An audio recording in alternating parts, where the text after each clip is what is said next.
So amphitheatric compounds are the compounds that can act both as an acid and also as a base. These are several examples of amphitheatric compounds, for instance, the HCO3-, HSO4-, H2PO4-, and HPO42-. So the derivations from what we call polyprodic acids. And also there's water, and there is also amino acid, example of amphitheatric compounds. Now let's talk about the strength of acid and base. Strength of acid is generally inversely related to the strength of the conjugate base. For example, we have a very strong acid like HCl. The conjugate base for HCl is Cl-.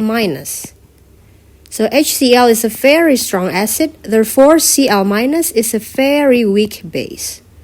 On the other hand, we have CH3COOH, or acetic acid, which is fairly a weak acid, and therefore the CH3COO-, the conjugate base for acetic acid, has quite considerably strong strength of a base.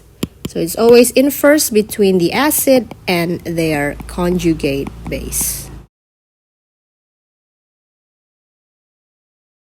Now we'll take a look at other examples of acid and base strength, especially acid. Let's take a look at the binary acid. So H and another atom. The easiest example would be the halide acid. So halides, for instance, HF, and then HCl, HBr, and HI. So for this particular example, the strength will go up from HF to HI.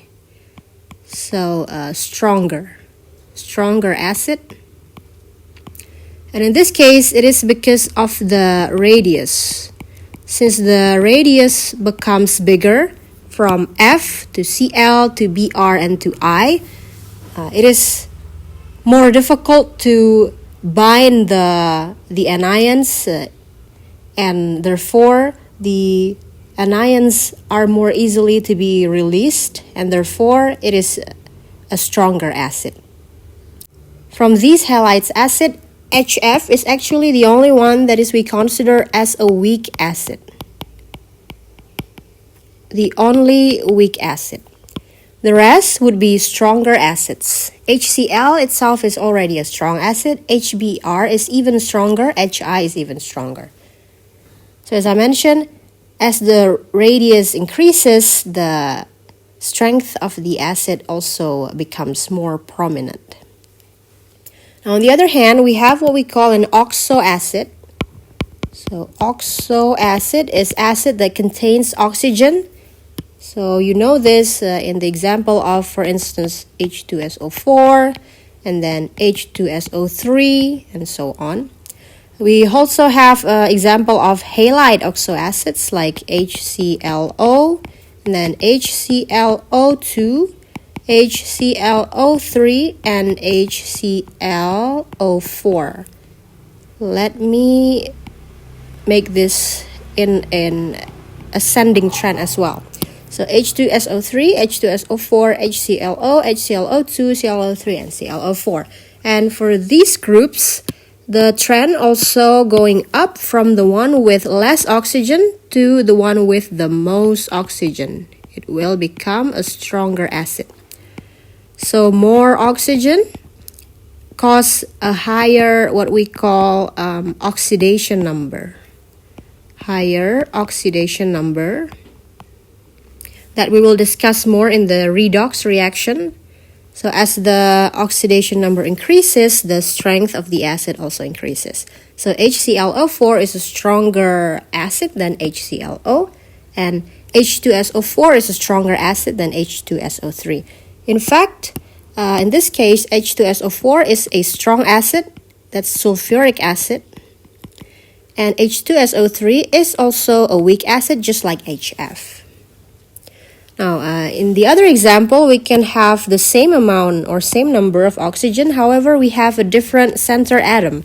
For instance, H2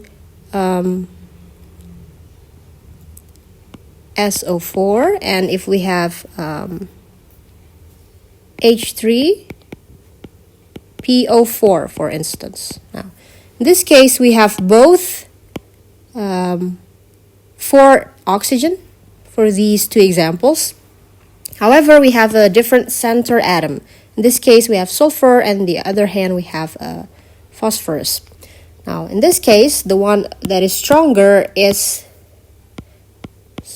one is the one with the more electronegative center atom. So in this case, S is a more electronegative atom in comparison to phosphorus. Therefore, H2SO4 will be stronger than H3PO4. In fact, H3PO4 is considered a weak acid, even though you can see that it has 3 H, and this means that it can release 3 H+. So we call this a polyprodic acid because it can release polyprotons, so more than 1 protons. We also call H+ protons. Yeah, just side note, H+.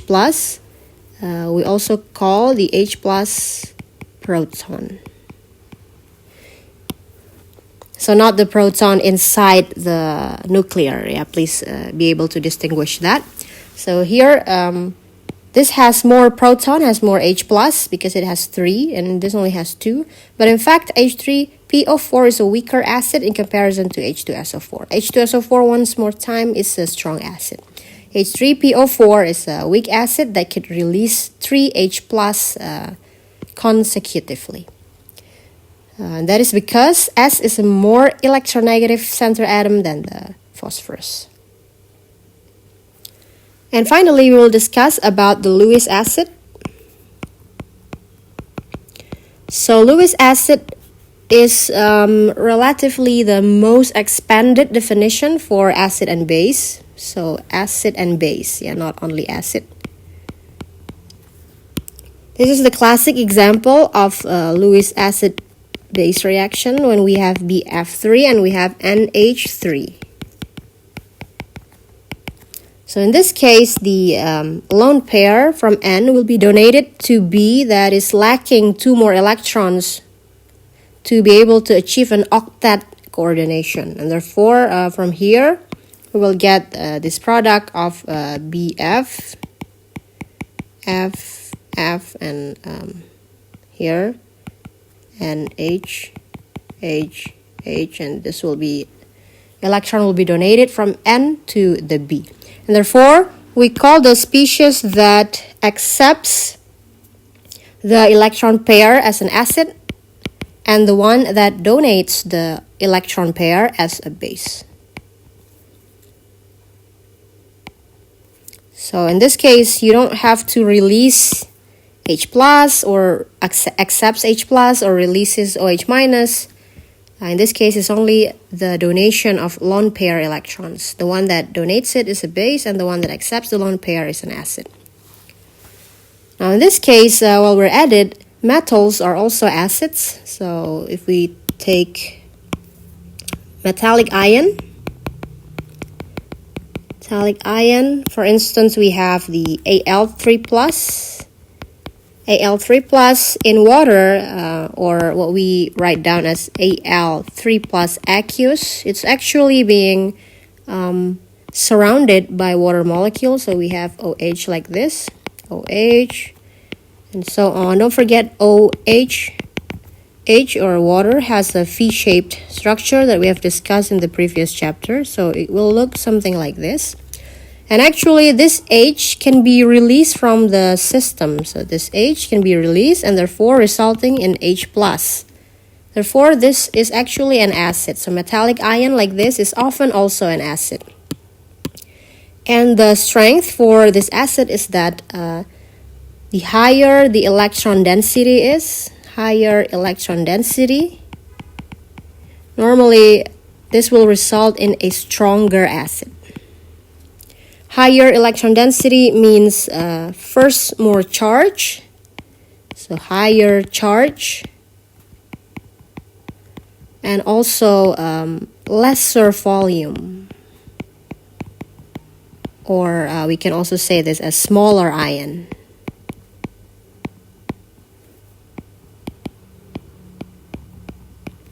So ions with higher charge, like +3 in comparison to +2, will generally be a stronger acid. And the one with lesser volume, like Al3+, that's smaller than, for instance, gallium 3+, which is just below it in the periodic table. Al3+ will also be a stronger acid because it has lesser volume, so it will have higher charge or electron density.